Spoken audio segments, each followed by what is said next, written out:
The following may contain offensive language, adult humor, and or content that some viewers may find offensive. The views and opinions expressed by any one speaker does not explicitly or necessarily reflect or represent those of Mark Radulich or W2M Network. Please listen with caution, or don't listen at all.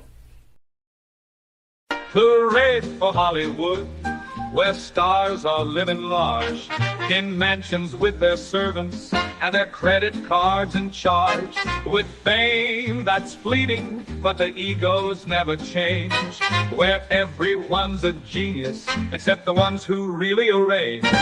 Hooray for Hollywood, where the scandals always sell, where every whispered secret is a new tabloid's tell.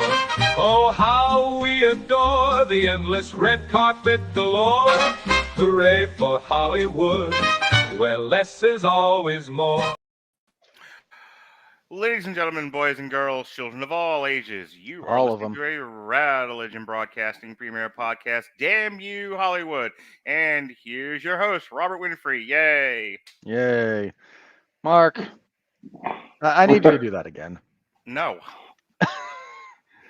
Come on. I'm bringing exactly the level of enthusiasm I'm going to get met with on this podcast.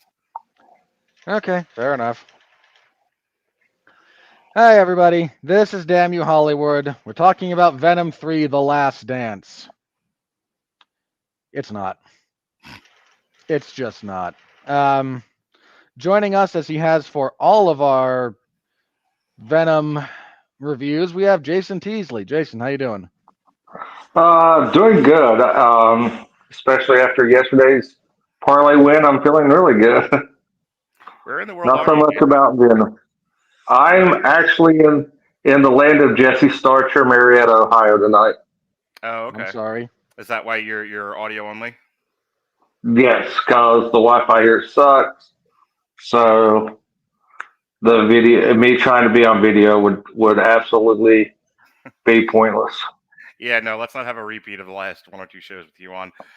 We may or may not have Pat Mullin on. He was supposed to be on because he also is a big Venom fan, but he messaged me earlier today saying he might not make it. So maybe he'll come on, maybe he won't. Anyway, Venom: The Last Dance is a 2004 American superhero film written and directed by Kelly Marcel, which features the Marvel Comics character Venom, obviously. The final installment of the Venom trilogy following Venom 2018 and Venom Let There Be Carnage 2021. It is the fifth film in Sony's god-awful Spider-Man universe. It stars Tom Hardy as Eddie Brock / Venom, alongside Chiwetel Ejiofor, Juno Temple, who of Ted Lasso fame, Rhys Ifans, Stephen Graham, Peggy Lu, Clark Backo, You Alanna could have stopped Ubach. it, Eddie. You could have stopped at Tom Hardy. Nobody knows anyone And else. I can't believe he got a credited. I can't believe he got a credited role for this. Andy Serkis is null. Hey Jason, real quick. I know that you've been the whole reason you come on these shows is you're like a lifelong Venom fan. You're a huge Carnage fan. I know you're like super excited about the last one. Were you still reading comics when Null came out? Do you know anything about that character?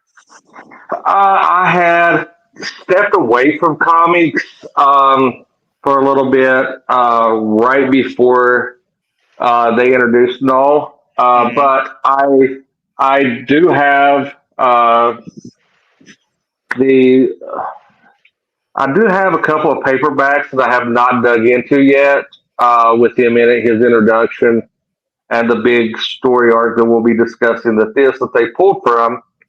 So I haven't got to dive into it yet, but everything that I know of the character is he's basically going to be Sony's Thanos. I read about that before we started the podcast tonight. Yeah, he's going to be. Yeah, he's basically going to. Sony is building basically the entire Venom universe, because I won't call it the Spider-Man universe, the Sonyverse, around Null being the Thanos level antagonist. So, and he's a very interesting character from everything that I've seen, but I didn't want to really spoil myself coming into this. Gotcha. So what storyline are they pulling from we'll get into the plot synopsis in just a minute, but what storyline specifically? Tell me a little bit about it that they're playing, because I know Noel. I know Noel's a fairly popular character with some fans, but he's also fairly newish for comics at least. Yeah, he got introduced. Thinking right around 2018 ish. And it's called. You asked me too quick, Mark. It's like the Blackest King. Basically, the King in Black. Yeah, King in Black. Okay. Where basically it gives you how he rose to power and became who he is. Mm-hmm. And it gives you, in the Marvel universe, it goes into a little bit more depth, and he has kind of ties to Thor because of his quote unquote weapon of choice, is in Thor mythos and everything. But Marvel, of course, couldn't use it when they did the latest Thor movie, so they had to retcon some things there. But No is this all power being that was basically contrived before anything else in the universe. And he kind of got pissed off because he was asked to be the overseer ruler of the darkness, and he got pissed off because he was being neglected and his realm of darkness was being neglected. So basically, he killed a celestial, which his head is actually nowhere. And if you're familiar with Marvel lore, is actually where nowhere comes from, is where No decapitated a celestial. So the head that's in Guardians of the Galaxy in the comic books the celestial was decapitated by Null. Yeah. Yes. Super. Yes, but like I said, they can't really use that in the Marvel without, so they have to retcon a lot of things. But yeah, and basically what happens is the symbiotes learn how that they can bond with caring creatures, mm-hmm. and they develop empathy, and they rise up against Null and defeat him, imprisoning him in basically a planet of symbiotes. Mm-hmm. And that's basically where you pick up this. And Null is trying to release himself from the prison, just like he is in this movie. And Lobster, basically, because Sony can't, like I said, Sony can't really go into it because of the Marvel Sony agreement. Right. They can't really touch on a lot of things. But what's something that really spins it is the Cult of Carnage, which leads into a lot of things. That's where you start seeing, things. You start getting hints of Null and the backstory of the symbiotes. So real quick, there were a whole bunch of symbiotes at the end of this thing, which Robert's going to tell us about in like 30 seconds. But were those known? Because I looked in the cast real quick. Were those known symbiotes? Like, did you look and think, "Oh, I like that one. I know that. I know him." Lash, Phage, Riot, Screamer should be there, Riot but was isn't. in the and then first one. Riot's the villain. Riot was in the first one. Yeah. Quote unquote Lash was a form of Lash was in this one. Right. Phage, because that's the doubled one. Agony is the one that what's her nuts turns into at the end with the hair. Yeah. Was there any significance to the Christmas tree one? That's Lash, I'm pretty sure. Yeah, that's who became Lash. Yeah, that was Lash. Okay, then who did Juno Temple become? Who was pink with the hair? Agony. Okay. Agony. Yeah. Okay. Yeah, and Agony does not have lightning powers. That was just kind of shoehorned in. They invented that because why not? Yeah, they wanted to. I guess they had to pay off the whole lightning thing from the opening scene of her. Well, They when really we get didn't, introduced to though. her. well, they wrote it. They have to pay Well, it off. yeah, Right, I well, mean they had to incorporate it somehow. All right. Well, really, the only question was, did you like seeing all your favorite symbiotes up on screen? And were they known? And the answer was the answer, at least to one of those questions, is yes. All right. Let me stop there because if we're going to get too far into the craft review. So, Robert, go ahead and tell us what happens in this movie. So we open in the MCU with that scene that was stupidly at the end of whatever MCU movie it was at the end of. I can't remember if it was. No Way Home. Was it No Way Home? Okay. I will believe that. And then they get yoinked back into this universe, and the Venom symbiote immediately goes, enough for the multiverse shit. No more of that. And we all kind of go, boy, we're with you for like at least 2 seconds here.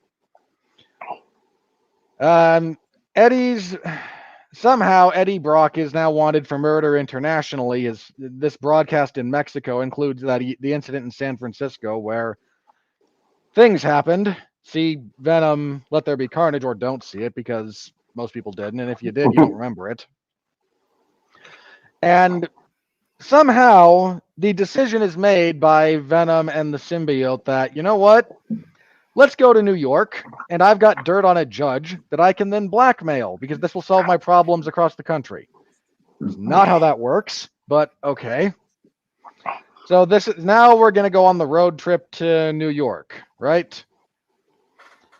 And they start heading off, and the government shows up to capture some of the symbiote pieces that are falling off of Venom.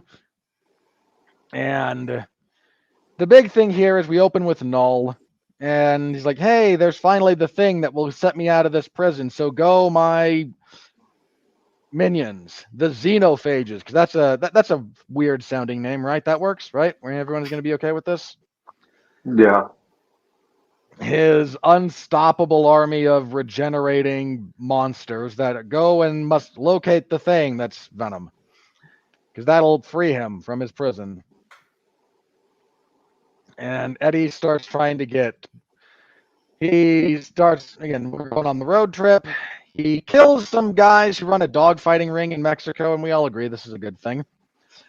But because he has turned into the fully formed symbiote version of Venom, the xenophage shows up and tries to kill him.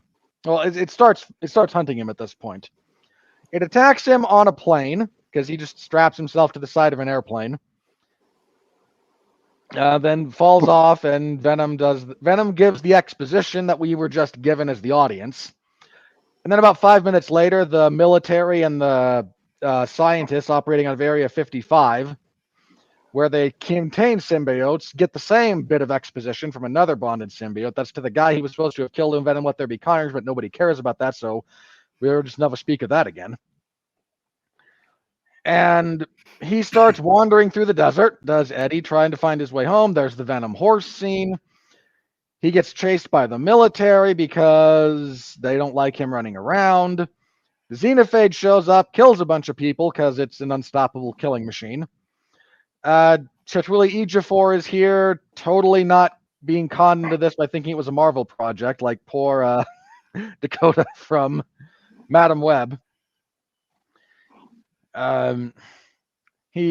Eddie stumbles across Rhys Ifans, who is totally not playing the lizard this time around, and his hippy-dippy family who are traveling to Area 51 because that's being decommissioned and they want to see an alien. And we sing bad 70s songs along the way because this is what we do. And they drop him off in Las Vegas because, of course, they do. And there's a weird obsession with shoes in this movie. And I don't want to be party to your fetish, Mr. Ryder. Please don't. Yeah, there's a running gag of Eddie always losing his shoes. One shoe in particular. It's a little weird. Is that a comic thing, or I don't like? No, it's just the idea of the movie was, hey, we're going to have Eddie lose a shoe in almost everything. So I don't really want to drag this podcast longer than I have to, but somebody totally watched Die Hard and thought, well, it worked there. That, or this is just some producer's weird fetish for shoes and or feet, and I'm not sure which one. Why can't it be both things?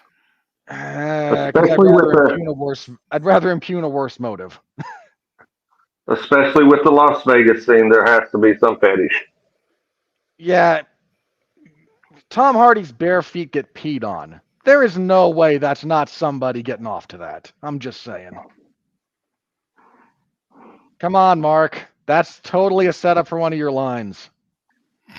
That was that was a softball, and Mark did not take it. Wow. Okay. So, well, in the whole gimmick here is that the xenophages can only actually see the thing they're after, which is the codex. You know that thing in Superman? No, totally. Sorry, different codex. This is the result of the full bonding of a symbiote and a human, and then the symbiote brings the human back to life. Now their life essences are intertwined. It's really contrived and really dumb, but that's what they're after, and they can only see it when he's fully transformed. So anytime he transforms, the xenophage uses portal powers to instantly appear and begin causing problems. I'm smiling because I would have loved to have been in the writer's room when they were trying to, like, how can we save money on this? Because we want this to make money, but what if it doesn't? So we have to find ways to save money. Okay, well, don't keep doing CGI. Don't keep doing Venom. We have to find then a in-plot reason for him to not be Venom. I know, and then they come up with this. It's like the one truly aggravating thing about this movie was it was very obvious they had to concoct a reason for him to not be Venom. I like that you assume there was a writer's room. You know what? Yeah. I appreciate your optimism. Everything is a fucking argument tonight. Go on. And I'm going to point something out when we get to later on. I have a question to pose to you two. Okay. So while in Las Vegas, Eddie stumbles across his neighbor from San Francisco. You know, the one who ran the convenience store. Remember her? No one does, but she's here because, in theory, nostalgia for a 4-year-old property, because that's what we're doing. And they have a dance number to ABBA because okay, and then they get attacked, and the xenophage shows up, and then the army shows up, and then the dam breaks, but it's too late, and the cavalry arrives. The symbiote gets separated from Eddie. They get taken to the secret medical facility. Everything starts going sideways. The symbiote breaks out of his containment, rebonds with Eddie. Right about then, all the xenophages show up for our big final action set piece, which concludes with the Venom symbiote absorbing a bunch of the xenophages. Would have been a nice trick to know earlier, just saying, like Optimus Prime and his jump jets that travel interstellarly. Would have been so useful for so much other of those movies. But I was like, nah, here we go. Funk. And now I have turned into the tar baby from Brer Rabbit. And he drags all of them under a bunch of, there we go. You know, I'm wildly annoyed, but that was funny. That actually tickled my funny bone. Having Tar Baby on the podcast was not on the bingo card for me, but okay. I needed to break the tension somehow, and I'm trying to find a joke. That was one rung back to the top. Yeah. He drags themselves under a acid bath that's just hanging out in the open because they've been using this to destroy equipment, just throwing acid and heavy metals into the ground there. Okay, I guess that's a thing. And they start bathing themselves in acid. He ejects Eddie from this whole mess. Chiwetel Ejiofor activates the world's most powerful hand grenade. Giant explosion. The symbiote's dead. The xenophages are now dead. Eddie wakes up in a military base and is told by some general who I think we're supposed to recognize, but nobody does. You're free now. You're given a pardon. Go live your life. And don't tell anybody about any of this. So Eddie goes to New York, allegedly. We get a montage of that is 80% scenes from the movie we just watched. Literally the second thing that annoyed me. Like, there's 2 scenes from the first one that are part of this, and 1 from 2. Yeah. And the part from 2 that they include is actually when when Venom, when the symbiote and Eddie are separated, so he wouldn't actually have memory of this. Right. Yeah, it was a cut together clip of the best moments of Hollywood at the end of Hollywood the Ride at Universal Studios.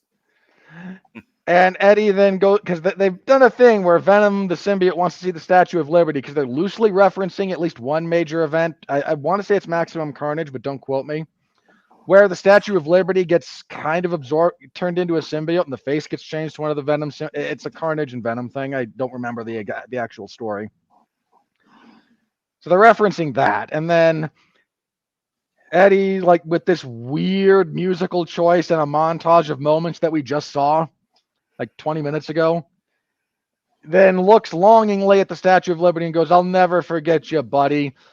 And then we pull back and we see that he's not actually looking at the Statue of Liberty from New York. He's actually on a pier in New Jersey, if you know the actual geography at play. Our mid-credit scene is Null going, "Now your heroes have fallen and the world will burn," and nobody cares. And our very end credit scene is a piece of Venom that fell off at the beginning of this movie, bonding to a cockroach and escaping the explosion. And now he's going to find Eddie, and we're going to do another one of these at some point. So they have an out to redo, to go through the whole thing again, and nobody cares. Well, you forgot one plot point. You forgot the shadowy figure that everybody assumes is Mr. Negative. I don't care. Okay. Speaking of nobody cares. Of nobody all the stupid characters they could have pulled to try and be that, Mr. Negative is among the worst choices. All right, nobody cares. Go ahead and review the movie. Nobody cares. That's you, Jason. You're nobody cares. Nobody cares. Okay. Yeah, nobody cares. I liked the movie. I mean, it was okay for what it was. I think they tried to shoehorn a lot of stuff into it that, just like they did with There Be Carnage, and they ruined one of my favorite characters on screen. And I thought that could not be surpassed till, the new Joker movie came out, and yeah. It's been a bad year. Hang on. It's been a bad year for comic book movies, hasn't it? I know Carnage is like your favorite character of all time, and they ruined him in the last movie and a half. Who'd they ruin in this one that you like? And no, I'm saying in Joker, they ruined Harley Quinn, which is my favorite DC character. Okay. My favorite DC character. Okay, do me a favor so I don't get confused. Review the movie we're talking about. I am. But I think they tried to shoehorn everything in. They seen Null and they said, "Hey, look, we have something that can rival Marvel's Thanos, and let's go with that." And yay! But the downside is nothing like Sony being 20 years behind the times. Right. And the bad thing about this is we don't get no more Tom Hardy. His contract to do the Venom movies has lapsed, and he said that he's done doing them. No, so, man, that's not what he said. He said that his contract. He said that he's done with what they've done so far. So he does need a new deal, but he said publicly, like, "Yeah, I'll keep doing these. I'm happy to make these forever." I think the reading between the lines was he doesn't want to do any more Venom solo movies, but he's open to being Venom in other movies. I doubt him coming back because they would have to back a Brinks truck up to pay him to come back, and these movies don't make that kind of money. They probably aren't profitable as is, but it was better than There Be Carnage. It wasn't as good as the first one. This one I think this was pretty much a writer's room and test audience that was like, "Hey, let's do the thing. Let's have Venom change into other animals because people like that, right? Right? Yeah. I mean, the horse scene was really cool. I mean, I will give that. I was disappointed that we didn't get the Venom T-Rex. That should have happened. Brachiosaurus Rex. He messes with Peter Parker, who's a pterodactyl. No, he's an Allosaurus. Allosaurus, that's right. But like I said, and I think this was. I like seeing all the symbiotes come, bond, and we got that visual. But after I left the movie, it was forgettable. I mean, and I hate to say that about a Venom movie, but it was very forgettable once I left. So it was one of those movies. Yeah, I would kill 2 hours watching it, but it's not something that I'm dying to go back and rewatch. Sounds about right. All right, Robert, what you think of the movie? You don't want to go next? Nope. I think Jason hit the nail on the head. These are cheap, disposable, forgettable content. They're nothing. All three of them have just been nothing. That doesn't mean you can't enjoy them while you're watching them, but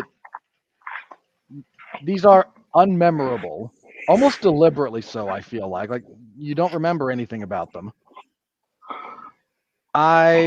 This movie feels like it's trying a little bit too hard to ape the Guardians of the Galaxy. Let's throw musical numbers in here. And this is supposed to have an emotional climax, right? Like, you're supposed to feel emotional about the symbiote separation and then Venom's death. And none of it lands because you've been so tonally inconsistent through the entire runtime of this thing that who cares? Plus, nobody believes that you're actually killing him off. He was supposed to have died at the end of the first one, remember? No one remembers. But yes, that was the big pseudo thing at the end of the first Venom movie, was the symbiote dies so that Eddie can live, and then he's just there again anyway. So no one believes that Venom's gone. And it means there's no emotional heft to anything you do in the last little bit, even if it's well executed, and it's not.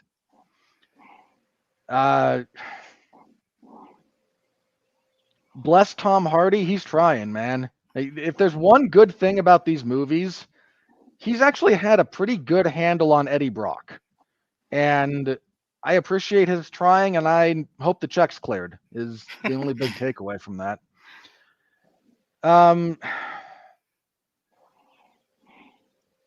I'm profoundly annoyed by the stakes of this movie. If there's another positive to be said about the first two, they were deliberately not, hey, the world's at stake. Right. And boy, was that a breath of fresh air. If there's something positive about him. Oh, there's a villain who's going to try and go into space and get more symbiotes. And we don't really want that because Venom says all his brothers and sisters are jackasses. And then in this one, as soon as the symbiotes come out, they're like, no, we were only ever trying to protect you. Where did I hear that before? There was another movie where, it's assumed the aliens were. I can't remember if it was like a joke thing or a real thing, but like the aliens come down, and like we attack the aliens. And the aliens like, we were trying to help you. Well, there's some of that in the Independence Day sequel that we don't talk about anymore, but yeah, sure. I just I remember somebody kind of making fun of that idea of shoot first, ask questions later, and the aliens like, well, we were gonna bring you a pie. So, yeah, and the second one was kind of the same. It's more about the clash between Venom and Carnage. And it's, because Carnage is a murderous psychopath in a movie that's rated PG-13, so that's a little toothless. But it's just those two. Right? It's not, he's going to supercharge himself and devour the world. And now we've leapt from that to this entity is older than the universe itself, locked away in the dark sea surrounding it in the null space. And we really have to prevent him from getting out because then all reality is suddenly at risk. And there's some serious dissonance going on there as well. Like, your escalation missed several steps. It pulled a hamstring taking that leap. No kidding.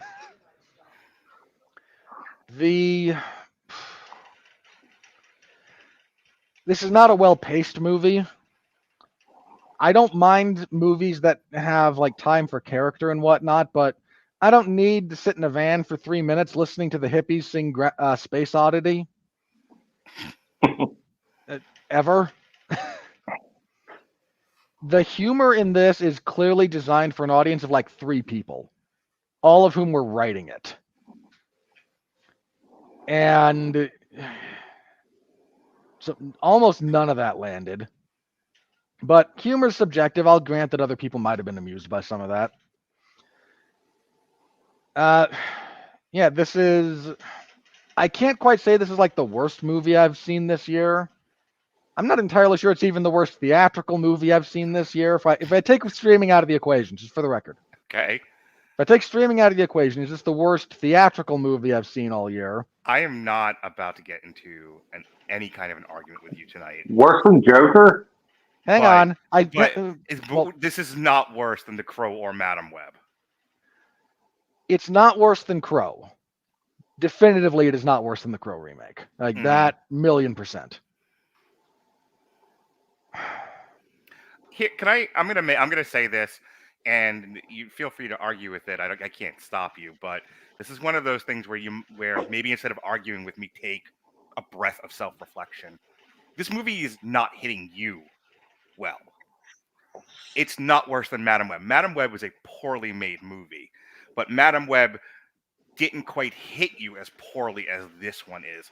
So I think you're I don't know what the word I'm looking for is, like inflecting but I think you're artificially sort of inflating how bad this one is because this is one of those instances where you're having a hard time separating the movie's objective craft from your subjective feelings about it and what it's doing to you, Robert Winfree, personally. Whereas Madam Web didn't have that effect on you, but it is by far a worse movie. Madam Web was at least comical. But that's my point. Something about this movie is sitting in the pit of your stomach and causing you to have nausea. Madam Web didn't do that. I think I can tell you one of the things that really bothered me about this movie. I would love to hear that. It is unbearably repetitive. Yeah. It is. If you watch the first 15 minutes, they're going to repeat that sequence of actions over and over and over again for the rest of the film with almost no variance. It's Eddie wandering around yelling at Eddie and the symbiote having a conversation. We cut away to what the scientists or the military are doing. We cut back to Eddie and they go, "Oh, please, I can't transform into the Venom symbiote or the dogs will get me." They transform into the symbiote version and the dogs get them and they escape. And then Eddie wanders and he talks with the symbiote for a little bit more and we cut away to the military and we cut back to Eddie and he turns into the symbiote and the dogs show up. And he gets away and he wanders and he talks with the symbiote. And then we cut away to the military and then we cut back to Eddie and he turns into the symbiote and the dogs show up. And this happens over and over and over and over again. That is very true. So far, it's the one thing I 100% agree with you with. There's not nearly enough story for this movie. I'm not convinced there is a story. I get the idea of the story. Like somewhere is the germ of an idea. 109 minutes. They had an hour's worth of story, maybe. If that. Yeah. Yeah. If that. This is wait. With commercials. There's an hour long show with commercials here. So about 42 minutes of story in a 109-minute movie. What? This is only 109 minutes. What, Jason? My question is this: the things, the big bad doggies can only see something with the codex, right? So how is it killing everything else? Because hang on, I can answer this. They're responding to negative stimuli. They ignore people who ignore them. If you keep shooting them, they attack what's hurting them. Yeah, it's operating like an animal. Because that was something that I wasn't understanding, because it was like they're basically blind until they see the codex, but they were just like killing. Okay, so if being a wood chipper, they're operating like the Nazgul. The Nazgul were singularly focused on getting to Frodo, and they mostly ignored everything in their path unless something got in their way. But for the most part, it's not like they were tearing through Middle Earth, setting everything on fire as they went. They went straight at the Shire, and when Bilbo made a run forward to the end of the Prancing Pony, they went right there too. And the only time they ever hurt anyone is if they, like the innkeeper, just got in their way, or if they were fighting with Aragorn. But for the most part, the Nazgul, until they were like, all right, leave the ring bearer alone, we have a war to fight. They pretty much, that's all they pretty much did. The dogs in this thing operate the same way. So Yeah, they only attack humans who are attacking them first. yeah. So once they get like shot several times, they go, "Hey, knock it off," and feed you into the wood chipper of their mouth. Yeah. Right, anything else, Robert?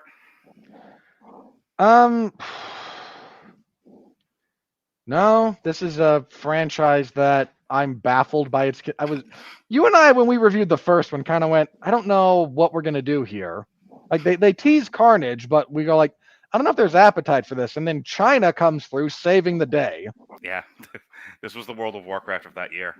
It really was, and Because then it didn't do well domestically, but China, China inflated the worldwide gross so much that it got a sequel. But I think it also, I think Sony took the wrong lessons from that movie and went, oh, there's a huge appetite for more Venom movies, and there's all these characters, and certainly there's a huge comic book audience. You gotta remember, 2018 though, which is when Venom came out, so it's a 6-year-old property, not 4. The world was a much different place. That's true. If you're looking at, you know what else came out in 2018? Avengers Infinity War. You know, there was a lot of stuff going on in 2018.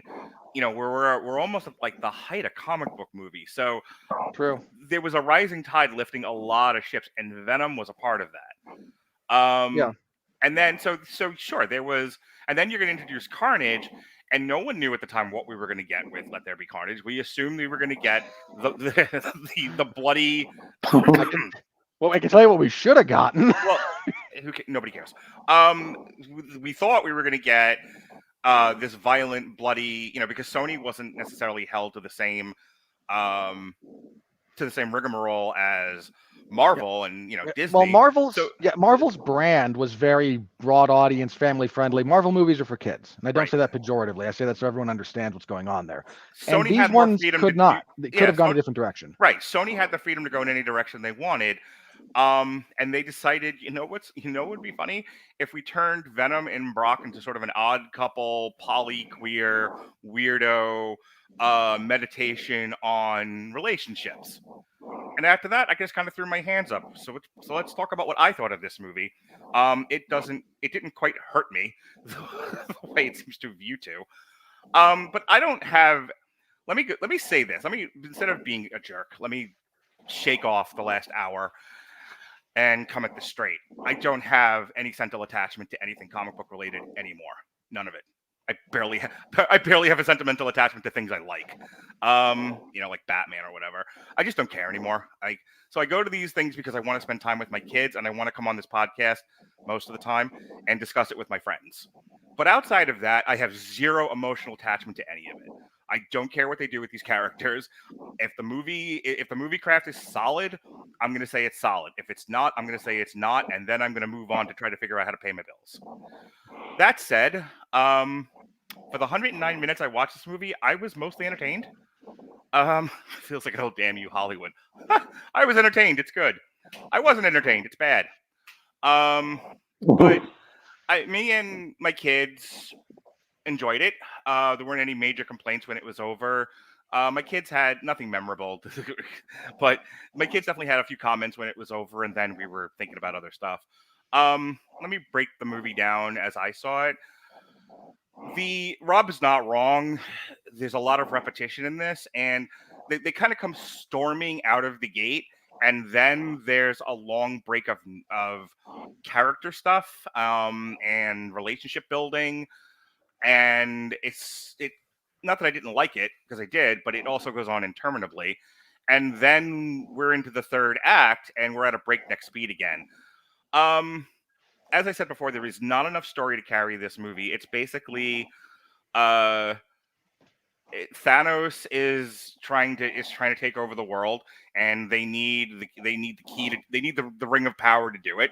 And Brock / Venom are running around with the key, and so they're sending the Nazgul after them. And it just goes like, well, we're going to chase you until we run out of movie, and then when we run out of movie, we'll stop. That's the whole. This is the whole thing. So it's just enough story and just enough plot structure to kind of hang a movie that I'm sure many comic fans don't want. and other people are probably just okay with on it. The stuff in the middle where the movie slows down a lot and you get to see, Tom Hardy's Eddie Brock sort of meditate on the life he lost. They set up in the previous movie, which I don't have a problem with. I know a lot of people do, but I don't really care. They set up that these two are kind of in like a loving relationship with each other. That's how they're defining the symbiosis, which that you're either okay with it or you're not. But they did. These two love each other, however you want to define love. But in that love, Eddie Brock had to give up a life that he also valued. And so he's through dealing with this family and kind of seeing what he might have had none of this ever happened to him. He's sort of wrestling with guilt over, well, I have found something with this creature, but what if I hadn't met this creature and I didn't have this life and I would have had this other life and I want that too and I don't know how I feel about any of this anymore. There's a lot of subtext, and maybe there's no patience for subtext in movies like this. We just want to see stuff hit each other. But it was there, I saw it, and I liked it. I liked those scenes with him because he has to sit there and reflect on his feelings. And I like that they made time for that. I like the family dynamic. I thought they would annoy me after a while, but even like the sarcastic girl, was not so bad, and the wide-eyed boy was not nearly as stupid as I thought he was going to be. They seemed to. They were about 5 minutes away from being really annoying, but I do think they walked the line just well enough. They pulled it back just before it got stupid. Yeah. And I thought I was going to hate the dad, but like I said, they managed his character enough that I didn't. Here's my only problem with the stuff with the family. Once Tom got out of the fucking van, that should have been the end of this family. We should have never seen them again. And the fact they have to have the family show up so they can put them in danger so that, there's more tension in that climax, like there's personal stakes. Like, you've spent this entire movie with this fucking family. So if they die, that's sad. And it was like, this seemed way shoehorned in. This seems way hackneyed.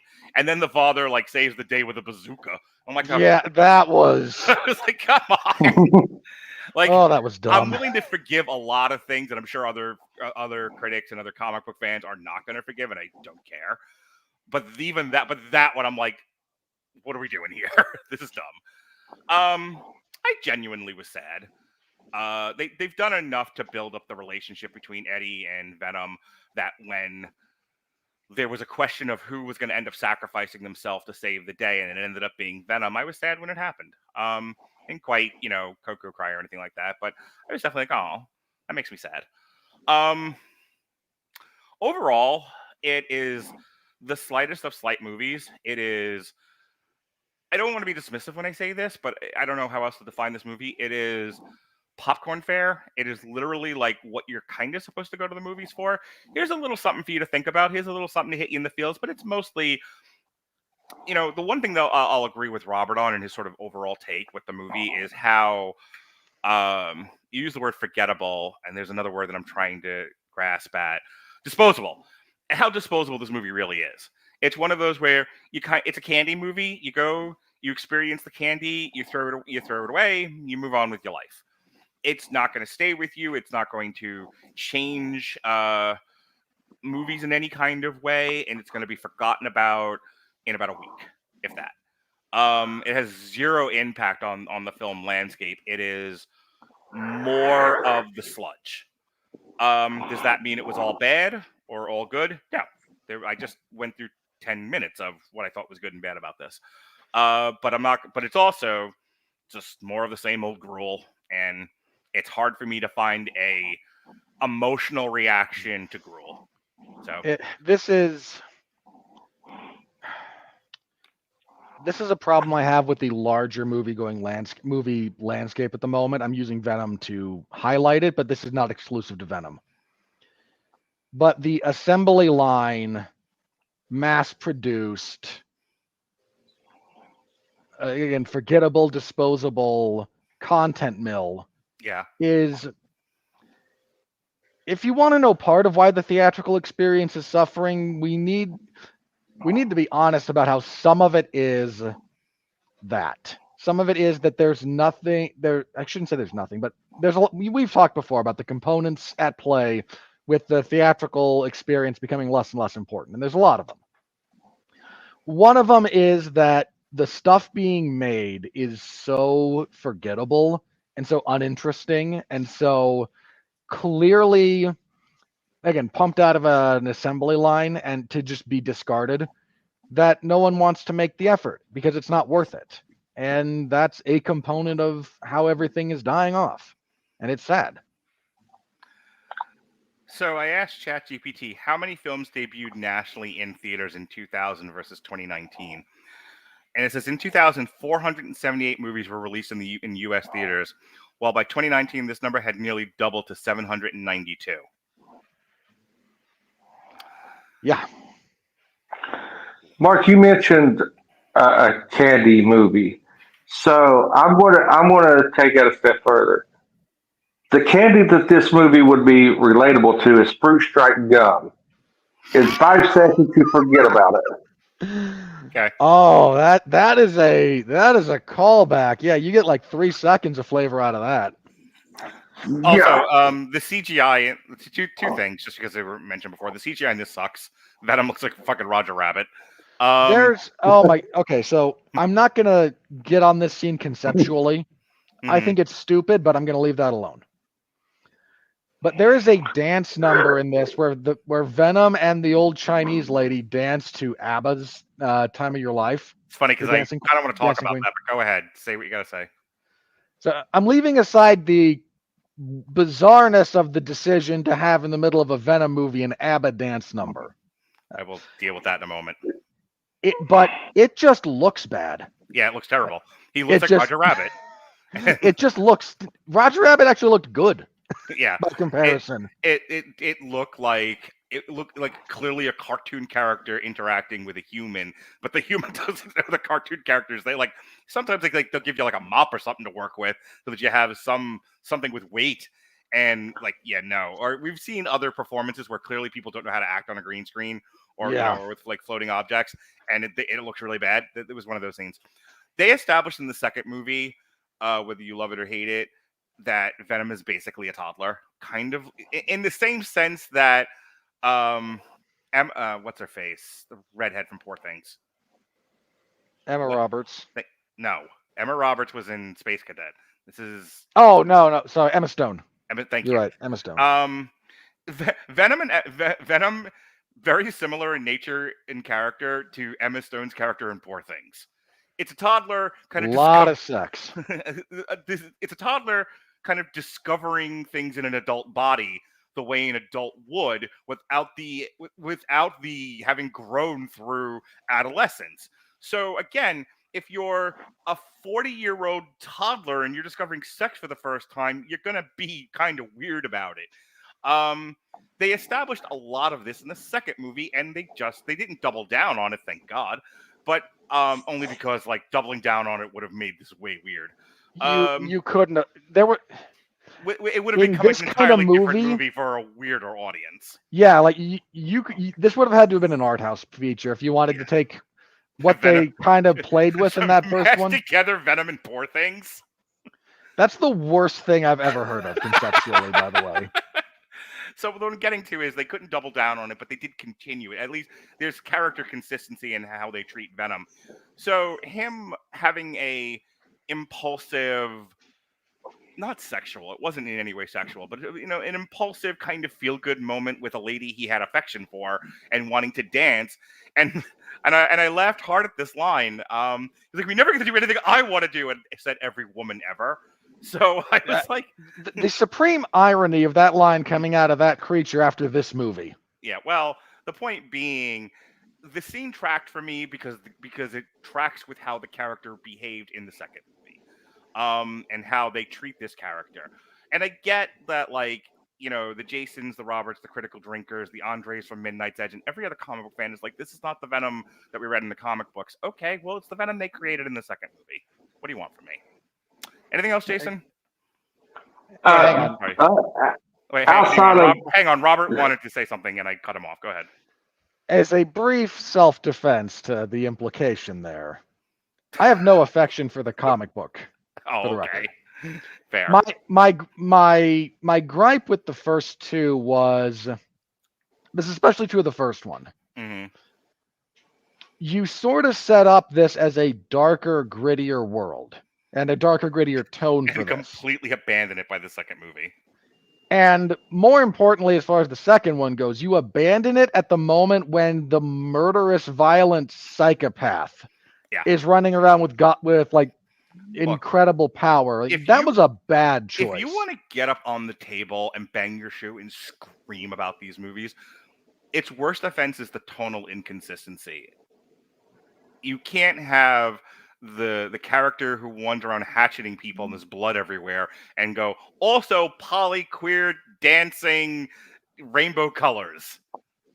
at a rave. Yeah, at a rave, yeah. None of those things. That is peanut butter and vinegar, and I don't know what you think you're doing.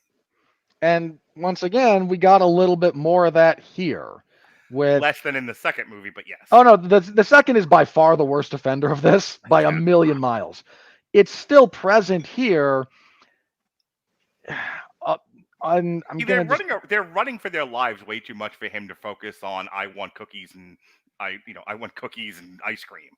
You know. True, but then like, hey, he can't control his impulses around gambling. Right. Because I must transform and dance. Yeah. Never mind how dangerous this is. Right. Never mind that I've lectured Eddie in the past about the transformation, and this is what leads them to us. Clearly, that won't happen this time, right? I will tell you, having known some mentally ill and impulsive people with mood disorders, that all tracked for me. No, I'm not saying it's untrue to I'm not saying it's okay. I'm not saying it's untrue to reality. Mm-hmm. I'm saying it's too stupid for this movie, especially when they at least set up in the previous instance of this. Here's what I'll tell you. I'm gonna save you here and say it a different way. All of our complaints about Joker kind of revolved around this one point. If you're going to do this, don't do this with this character. Don't do this with this particular movie. Don't do it with these set of circumstances. It's fine that you're doing this. We said the same thing about the fourth Matrix movie. It's fine that you're doing what you're doing. Go ahead and make that movie, not with this character, not with these circumstances, not with the check this big studio gave you. And everything they're doing with Eddie and Venom in the second and third movie is fine if you want to do that, not with this stupid character, though. And I'll tell you, if there's one trend to pull out of this, and then I'm going to throw it back to Jason and we're getting out of the craft review. If there's one trend to pull out of this is Hollywood using very popular things to tell very niche thematic stories. Yeah. And it's two trains on the same track, and the engineers being drunk, and the trains are all colliding, and everyone's like, well, I don't want to ride trains anymore. This is dangerous. Every time we get on one, there's a chance we're all going to die. The film landscape, everybody, colliding trains. Pretty much. Because there used to be sober people running these things, and the comic book trains went that way, and the weirdo polyqueer relationship movies went that way, and never the twain shall meet. And if you were going to do, a combination of those things, they were on its own separate track. They didn't take Superman and go, but what if we made him trans? Which is fine if you want to do a trans Superman story, but you can't do it with the actual Superman. Like, I don't know why this is a problem. Well, I do know why it's a problem, but I'm not taking another hour on this. Well, it's a problem because you have one group of people who is really resistant to not seeing the vision that they had in their head represented. And then you have another group of people who are like, but I want to make my thing, and the only way I can get it made is if I violate everything that came before it about this other character that I have no attachment to anyway. Right, and it's stupid. Where it's now being called toxic fandom, but this isn't toxic fandom. That it does exist, but it's something else. This is when you completely disrespect a fan base. You don't care about their wants or needs, and then you try to sell them gruel. Yeah, look, toxic fandom, I agree with you. It's totally a thing. I've been on the wrong end of it. I've been part of it. I've seen that up close. Saying that this is not the version of the character that I want to see is not toxic. That's just expressing your opinion about the material being presented. Taking a character that does exist and has lore and has a fan base, and you can tweak it when you adapt it. I think any reasonable person would agree. Making the hard left at Albuquerque, and then going, but this is the Venom movie. Aren't the Venom fans going to come support it? And they all kind of go, no. You can't then throw up your hands and go, fine, bigots. I mean, these are two fundamentally opposed ideas, and you can't get pissed off when people aren't responsive to it. Okay. With that said, and I think that's a very good way to end this segment, Jason, if you've got nothing else, go into your plugs and get the fuck out. I mean, okay. Love you too, Mark. No, fuck you. the You know you're only- not. You know you don't stay for the money. So that was a well-deserved Yeah. jive at you. Well, I mean, yeah, I didn't say it wasn't deserved. I was like, love you too. I mean, right, yeah. My problem with this is the three movies. They want you to believe the three movies took place in the course of 1 year. I think that that was a issue. They needed to like kind of spread everything out and let the movies breathe by themselves, and not try to say that all this shit went down in a 12-month period, because that would be a lot of shit going on. Aliens coming to Earth. We fight a homicidal maniac, and then we kill off our cash cow. In a 12-month period, I think that is something hard for your audience to believe in itself. Also, I would have liked, and I don't want to go too deep in this. I would have liked it if they would have established that the reoccurring characters that we know from the other Spider-Man movies were just variants of themselves in this movie and not totally different characters. I think Yeah. I think that took away from a lot of things. That if you would have actually said, "Oh yeah, this is Kirk Connors going on a science expedition," rather than somebody else going into him and his hippie family going off to see aliens. You had Kirk Connors as a scientist already and a professor. You could have easily put that in and say he was going to Area 51 on some scientific experiment, or just to see it being decommissioned, because of the scientific aspect, because they know aliens exist now due to the venom and who we learned to become Mordor. You could have said that instead of him having, he could have been the same character prior to, if he hadn't went to the sanctum. I think that there was a missed opportunity of that you could have gave a wink and a nudge to the audience, saying, "Yeah, this is the multiverse. You still have your same characters, but on different paths than what you're familiar with." And I think that was a big missed opportunity in this movie. Yeah, I would agree with that. And with that, I have no plugs. You guys get to the money, and I will. It's been great talking to you guys again, and I will catch you guys on the next show that I'm a part of. Yeah, let me quick take care of that. Jason will be the next one you're on is Craven the Hunter. Oh Jesus. What show you pick, Jason? Oh my god. And you're not Yeah. you're on anything again until the end of January, beginning of February, where here, I'll plug this now really quick just because I like to read from lists. So Jason and I plan out our Black History Month stuff like a year in advance. So this year's lineup is as follows. And we're some of these we have other people coming on to join us because we can't get rid of the guests anymore. So we're kicking off Black History Month with our tribute to musicals. or music genre films. So we're going to be doing The Wiz, Dreamgirls, and Purple Rain. I knew The Wiz was going to be one of them. Yeah, that was Well, supposed we to be supposed this to be past in Wiz year. last year. We were supposed to do The Wiz, this past year, but we ended up changing stuff. And then we have our football one. We've got. Well, no, sorry. This isn't part of that, but this is a show that you're on because I want to do one to gear up for the Super Bowl. We got Wildcats Draft Day and Any Given Sunday. Well, okay. That is an eclectic selection you guys put together. I really want to talk about Draft Day and Wildcats. And I thought Any Given Sunday that's fair. Okay, I know why you want to talk about Wildcats. I am slightly confused by your desire to talk about Draft Day, other than to make fun of it. It's such a talky movie. You're gonna other than to make fun of the Cleveland Browns, which Sure. You know what, go for it. All right, Jason picked this one. See if you can pick out the theme. Above the Rim, Coach Carter, and He Got Game. I can't imagine what the theme would be for that one. And then we are focusing on John Singleton movies. We're doing Poetic Justice, Higher Learning, and Bad Boy. And Baby Boy. I finally get to talk about Higher Learning. I'm so excited. I've been waiting for this. Higher Learning is such a good movie.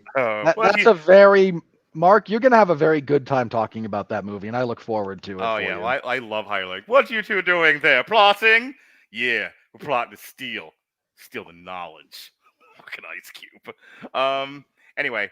And then finally, our actor focus for Black History Month is Samuel Jackson, who doesn't really have a large filmography to choose from. Hey, you want to know something funny? What?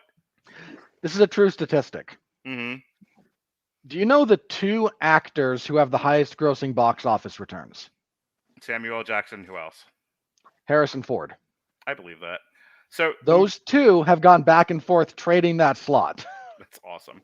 All right, so the Samuel L. Jackson movies we are doing are Snakes on a Plane, The Great White Hype, and Soul Men. Well, you already talked about Black Snake Moan a while back, otherwise I would have expected that one to be there. Yeah, absolutely. All right, Jason, now you may go. Talk to you later, buddy. All right, see you guys. Yeah, Jason. All right, so with that bit of stuff out of the way, everyone at Sony, hang on, here's my preview for the money section. Yes. Everyone at Sony is singing the Chinese national anthem. Yeah. With that said, here comes the yen. We're in the money. We're in the money.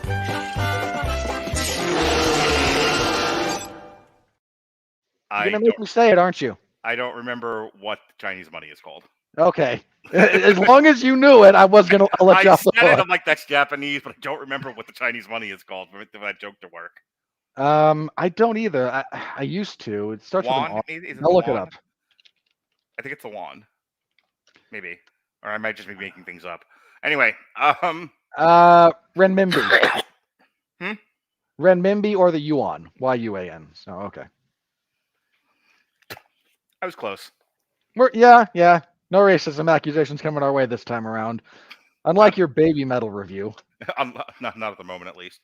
Alrighty. On a budget of 120 million, this thing has already made 175 million, and they're saying it's like I'm going to read the stuff in a second, but they're saying this is like the lowest debut of any of the Venom movies, except for the fact that there are movies that in their entire theatrical run in the year of our Lord 2024 have not made 175 million.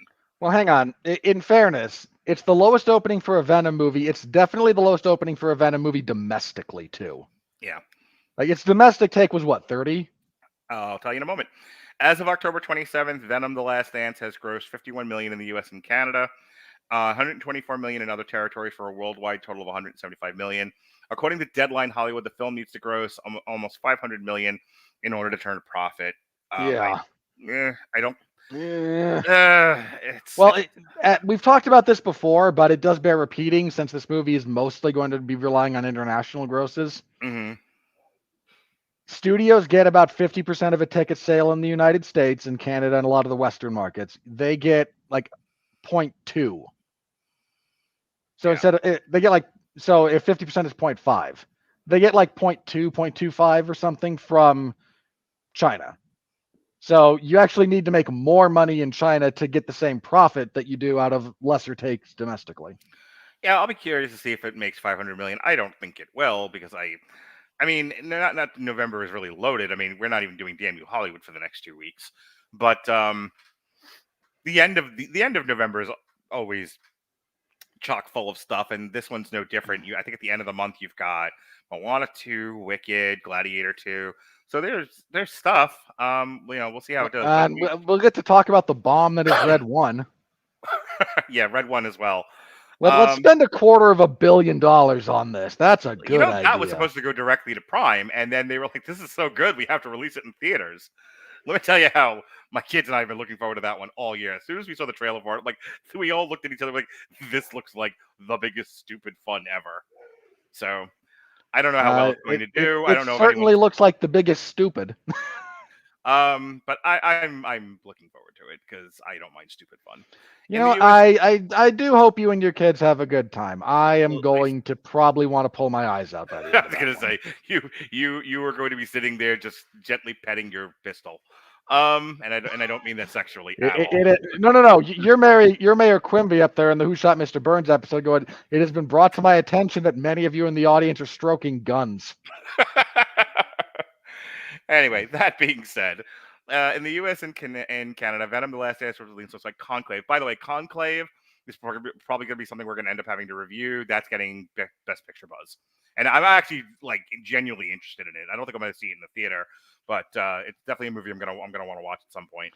And when the actual nominations are released, we'll do a review of most of them again, like we've done in the past. Oh yeah, I've already started like putting together shows based on the little bit of research I did over the past week.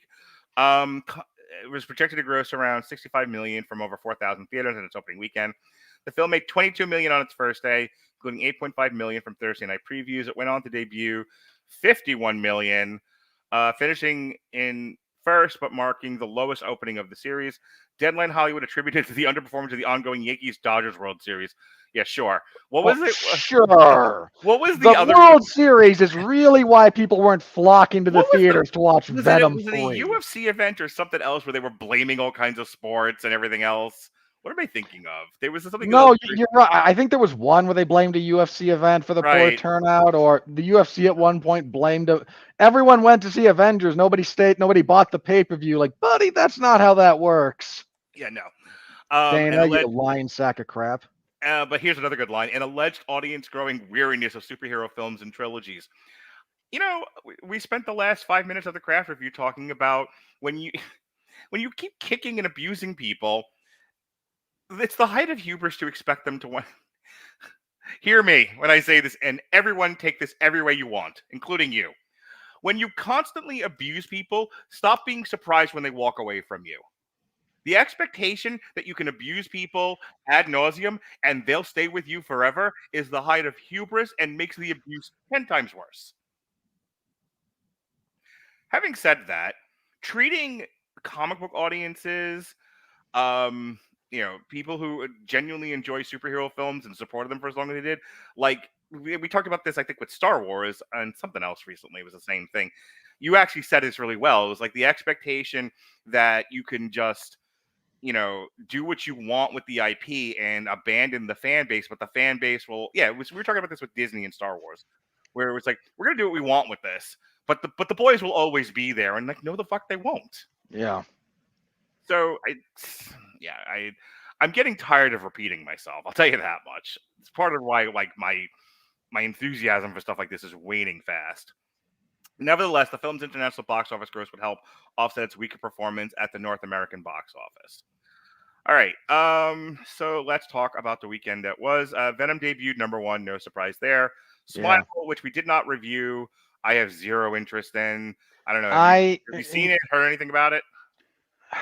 Did you see Smile 1? Yeah, I took a date to Smile. That ended up being on my top 10, and I only needed to do that once. Okay, so Smile 2 is basically Smile 1 with a much better protagonist and more gore. Glad I missed it. All right. That got knocked from 1 to 2. The Wild Robot's still hanging strong. Man, the legs on that thing. Yeah, and you know what's getting Best Picture buzz? Weirdly enough, it's getting a lot of Oscar buzz. It should get, well, I think when we talked about it, we said like Best Animated Picture is absolutely on the table for that. Yeah, no, that's got to be like the high contender for the Best Animated Feature. And I meant to ask you this because when I did some research about current Best Picture nominees, so right now there's buzz about Emilia Perez. There's buzz about Anora, Conclave, Blitz, The Brutalist, Queer. Which There's a lot of buzz about I a lot of can't- very I about can't a lot of very wait weird movies. for the Daniel Craig movie entitled Queer to be officially nominated for Best Picture, and I have to make you watch it. That's gonna be fun. Didn't you just talk about don't be surprised when you abuse people and they walk away? I won't be surprised at all, though, when you walk away from me. Fair enough. Like, yep, saw that coming. Yeah, but that's the thing. And then one of the ones then the other two that they threw out there, because I had to separate them from the list if we'd already reviewed them, were Dune Part 2 and The Wild Robot. And when I saw The Wild Robot, I was like, for Best Picture? Robert hang on. Winfree, can you nominate an animated feature for Best Picture? Yes, you can. Toy Story 3 was. Oh, I did not know that. It also won Best Animated Feature that year, but it was nominated for Best Picture. So yes, you can. Mm-hmm. And frankly, this year, Wild Robot has a really good case, believe it or not. Certainly of the shit we've reviewed. But like I said, Even of the like weird, esoteric stuff that gets a lot of play at the Mhm. awards, like the Wild Robot's just better than most of that. Yeah, we'll see. Like I said, I'll run through the list again of the ones I can remember. Right now, besides Dune Part 2 and The Wild Robot, leading contenders for possible Best Picture nominees that are coming out now and over the next month or two: Anora, Emilia Perez, Blitz, The Brutalist, The Piano Lesson, Queer, and that's all I can remember. And like I said, I threw a bunch together on some shows at the beginning of the year. Yeah, so there's get ready for that. And for the record, most of those no one's seen. Yeah, So we're well, back some of them are just back- now coming out.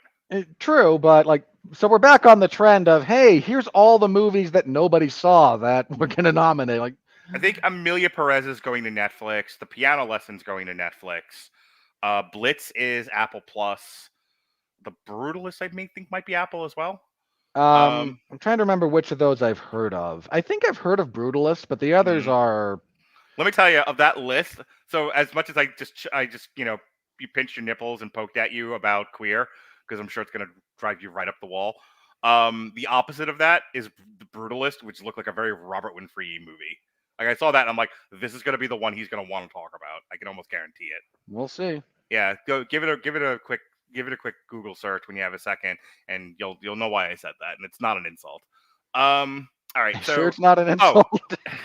not that time, no. Conclave, that was another one. That's why we started talking about this. Yeah. Conclave debuted at number 4. We Live in Time, which the guys over at critically acclaimed just did a review of. That's an A24 movie.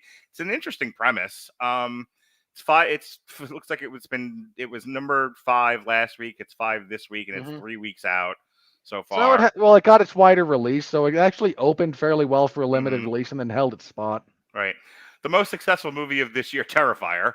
Terrifier 3, the most financially successful unrated movie of all time. Yeah, it was a $2 million budget. It's made like 30 million or some shit. The total gross is over there on the right. It's currently at 45. If I'm not. Yeah. 45. You're right. It's incredible. I was telling somebody, I was like, if a mainstream executive of a studio did a multiplier like that one did, there would be champagne lobster tail everywhere. Not the current. You want to know the current business landscape of the film world, where executives are just sort of jumping out the fucking window. There was a really stupid article published earlier this week, Mm-hmm. and it went something along the lines of, "Boy, studios are worried about audience and horror fatigue." It's only been horror movies consistently for 100 years. Only the first major, so there's that, but it went on to list Terrifier's done okay, but it's only made 50 million, and Late Night with the Devil, and they listed 3 of those smaller horror movies, several of which we've actually reviewed. And when we reviewed them, we said, the fact that this is made for nothing means it's going to turn a profit. And the fact that this idiot, whoever wrote this thing, is sitting here going, look at these minuscule returns, and everyone with a brain is going, the budgets were even smaller. These are successes. Shut up. Night Swim was the other one they mentioned. Like, oh, there's fatigue around horror because Night Swim only made $40 million. Like, they shot it for a shoestring. Right. They shot This it. is a success, you bunch of idiots. You people are conditioned to that if it's not Marvel, Yeah. or you just assume everything has a budget of $250 million. So if it doesn't make 800 million, it's a failure. We have said it before, but it bears repeating because it's a different context. How much the success of Marvel ruined Hollywood. Like, that is the very definition of a Faustian bargain. You're gonna have this like multi-billion-dollar IP, and it's gonna wreck everything in its path. And it didn't just wreck the movie industry. Don't get me wrong, it did a number on it. It ruined the ability to talk about movies. It brain rotted people who write about them. Yeah. There is like, I don't know. See, my problem is I can't get a handle for current American intellectualism, and if there's any appetite for really looking at the psychology of what happened to the film industry in the past 30 years, I think there's room for some intellectual research on the subject, but I tell you what, man, one of these days, you and me, we'll do a podcast on. I'm not even kidding. Like, we'll figure it out. We'll both do the research. We'll both come together, and we will do the long form discussion about the downfall of cinema. Be the first nonfiction book done as a podcast. Yeah, why not? All right, I'm down. You'd probably be a better research partner than my dad was. It'll be a 3-hour podcast. It'll be released on YouTube, and this will be the one that goes viral and gets like 100 million views. Yeah, this will be our Red Letter Media reviews the Phantom Menace, or at least it'll get 1 million views. Just I don't know how, I don't know why, but the long form podcast is kind of an art form, and people go for it. All right, Terrifier 3 dropped from 3 to 6. Beetlejuice 4 to 7. I was naked swimming the other night, and I was talking to a girl in the pool, a couple of them, as a matter of fact. We were talking about Beetlejuice, and everyone kind of had this, and like, again, this is people in the poly kink BDSM community who have an affinity for gothy Tim Burton-y stuff, and they all without me prompting it, without me leading it, they all had the same reaction when I brought up, like, so, because one of them was dressed as Beetlejuice. It was a costume at one point in the evening. It was a costume party, so she's Beetlejuice. And I was like, all right, so I saw you dressed up as Beetlejuice. Clearly you enjoy the character. What'd you think of the movie? And there was a collective sigh in the pool. And everyone went, it was all right. And I'll tell you, and then somebody kind of just like blurted out, I don't understand why they made a second one. Well, what was the purpose of this? The money. Yeah, people, the money was the purpose. I had to explain, one, they've been trying to do this since the Year of the Flood, because the first one was successful, and 2, because of the musical. But nothing like forcing people to listen to your TED talk while also naked swimming. It's a very weird confluence of things happening at once. That's the narrowest of Venn diagram overlaps. I just want you to know that. That's what I go for, narrow Venn diagrams. All right, moving on. Nora had its wide release, as such as it is. That went from 18 to 8. Piece by Piece, which I reviewed on Movies That Don't Suck and Some That Do, fell from 7 to 9. I really enjoyed that. It's going to be in my top 10. You'll never see it and won't know what I'm talking about, but I enjoyed it. So did my kids. I don't like the Lego movie aesthetic, and it's not a subject matter that appeals to me, so you're right. Not in 100 years would I have ever made you watch Piece by Piece. I appreciate that. Yep. Transformers 1 fell from 8 to 10. The Substance, which I don't know if you saw, but I threw that on a triple feature when it finally becomes VOD. Along with a couple of other horror movies that I think you and I should take a look at. I think one was Cuckoo. Here's my problem with The Substance. I don't dislike it, but if you've seen the Batman the Animated Series episode that introduces Clayface, you've kind of seen this movie. Strange Darling, that was it. So yeah, I put together a triple feature for you and I. Oops, I put the wrong Robert in there. I should fix that. Robert Cooper just got a really weird message. I was like, what the fuck? Yeah, I put together some horror movies that we need to look at. Kind of the opposite of the last podcast we did. It's Strange Darling, Cuckoo, and The Substance. Because I've heard The Substance is making a lot of people's top 10 this year, so I wanted to take a look at it. It's thematically the kind of thing people think they should really like, and it's not bad. It's just it's one of those that after you see it, you go, yeah, there's a certain kind of person that's really going to overvalue this. This is not the worst movie of the year. It's not even in my bottom 5. However, it's the most hated movie of the year for a variety of reasons. Joker fell from 6 to 12. Saturday Night, which eventually I need to watch, it fell from 9 to 13. Your Monster debuted at 14. Memoir of a Snail, all right, debuted at 24. Dahomey, which is not what you think it is, debuted at 32. Sure? From Embers, debuted at 37. The Black Box Diaries, 42. Candy Mountain at 45. And that was the weekend. That was. Everyone loves the good rock Candy Mountain. All right. Not any movement at all, so I'm just going to whip through this. Well, hang on. In fairness, it's been a minute since we've looked at the top 10, so. All right. I mean, like, I'll put out some highlights, but the top 10 in and of itself, Beetlejuice made $441 million. That's about, and so it's currently sitting between Bad Boys and Kung Fu Panda. And it's not because Kung Fu Panda's 5 and change, like 550 almost. So it's not catching Kung Fu Panda. And I think Beetlejuice is either just about or currently on VOD. Yeah. So currently also in the top 10 are Kingdom of the Planet Apes and Twisters. Alien Romulus, not able to catch Twisters. Nope, died at 350. It ends with Us, which I almost guarantee you was probably really successful. I'm sure there's a low budget on this. Made $348 million. A Quiet Place Day 1, 261. Garfield, 234. The Wild Robot, 233. The Wild Robot, hugely successful at $233 million, by the way. That thing had like a $70 million budget. So on a $200 million budget, Joker has made $201 million. That thing, in a fair and just world, the number of people who would be fired, maybe even out of a cannon, over Joker Folie à Deux is large, but because we live in a fallen world, nothing of consequence will happen over Here are the movies currently doing worse than Joker. Yeah. If at 190, Fall Guy at 181, that poor movie. Bob Marley, 180. Venom debuting in the at 21 with 175.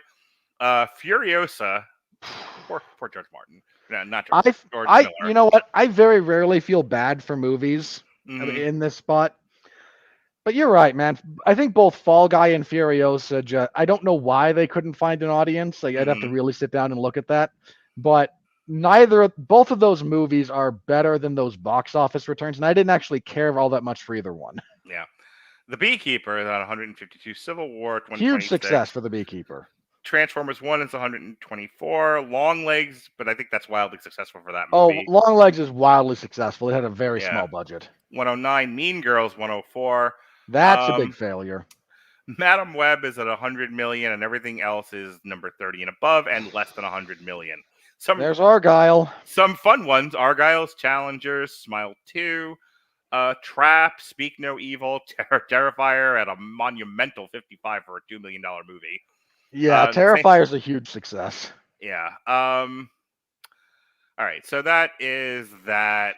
Like I said, and the box office, Mark is back to the point where he's looking at the box office and swearing and wanting to start drinking again. Like, it's not moving. Why are you the same? Yeah, it's hard to get excited about this when there's nothing to get excited about. All right, it's one of those things. So, all right, we are here in the month of November, just about Halloween week this week. Next week, November 1st, or rather this Friday, November 1st. A lot of movies are debuting. Nothing that's like a huge crowd pleaser. There's like the biggest one is Here from TriStar. It's a Robert Zemeckis movie. The other big one Where is it, Mark? It's Here. Ah. Then there's Juror Number 2, put out by Warner Brothers, directed by Clint Eastwood. He's still alive and making movies. The fact that that's getting such a pitifully small release is unbearably pathetic on the part of Warner Brothers. I mentioned Blitz earlier. That's on Apple TV+. It's directed by Steve McQueen. You have a Jesse Eisenberg directed movie called A Real Pain. That sounds terrible. You have a movie called Absolution, directed by Hans Peter Milan. The Gutter from Magnolia Pictures, directed by Yasir Lester, which sounds like right up your alley. If you look at the poster, I'm lying. And that's that. A week later, we have Heretic from A24, the best Christmas pageant ever by Lionsgate, which I actually saw the trailer for that not that long ago. I'm giggling, but I'm now realizing what that is. And it seems like a sweet movie. So hang on. As a minor note, the best Mhm. Christmas pageant ever is based on a short story Mm-hmm. that got a lot of play in like elementary school when I was in elementary school. So I know that story. Mm-hmm. And I watched the first adaptation of it that they did because Mm-hmm. that got played for us at some point in school. Mm-hmm. There's a non-trivial chance that movie does decently. I'm not talking top 10, but like I don't think that bombs. I actually think that I would say will that sounds probably like find the an kind of audience. that sounds like the kind of movie church groups will go to in large numbers, and it'll do. Oh, but Mark, I thought they would all flock to the Carpenter where Jesus teaches MMA in Jerusalem. Please stop. And I'm not joking. That's a real thing. Yeah, I just said stop talking. The piano lesson, elevation, bird, and then all right. So nothing of consequence that anyone's gonna give even close to giving a shit about will happen for another 2 weeks. And that's Red 1 on November 15th. Then the following week is a lot of competition. You have Gladiator 2 and Wicked. So all of that to say, and I then don't know why. I don't and know then- why one of those movies didn't blink. Like Yeah. one of those bumped back 2 weeks, and you've got a whole 2 weeks to yourself. Yeah, I know. So all of that to say, if Venom's gonna make any movie, it has the next 2 weeks to do it because it has no serious competition in genre or in popularity. Everything that's coming Yeah. out is either art house, best picture nominees, small releases, etc., etc. So You just that use 3 is synonyms for the that. same thing. I applaud. I try, and I work hard at that. All right, here we go with the critical review. Are you ready? No! I said, are you ready? No, God! No, God, please, no! No! No! No! I should add that to the thing. There we go. Alrighty. Well, have I mentioned why I can't get excited about stuff like this anymore? I just don't have the energy for it. Wow. Yeah. I'm not surprised. Like I said, there was stuff that I liked about it that I think worked, but it's not the most well-made movie ever. And I'm sure there's a combination among the critics of they recognize they are focusing on what's not good about it and also hate their jobs. In fairness, I mean, we might find him when we get to the reviews, but I did read Jeff's after I saw the movie. Mm-hmm. He's harsher on this than I was, believe it or not. That is hard to believe. So it's a 38% on the tomato meter and an 80% on the fan poll. I'm not saying that word. Look, the 8-year-olds came back and all really wanted to type out positive reviews. So verified audience is 80%. It drops to 77 when it's all audiences. And that's once again, that's about right.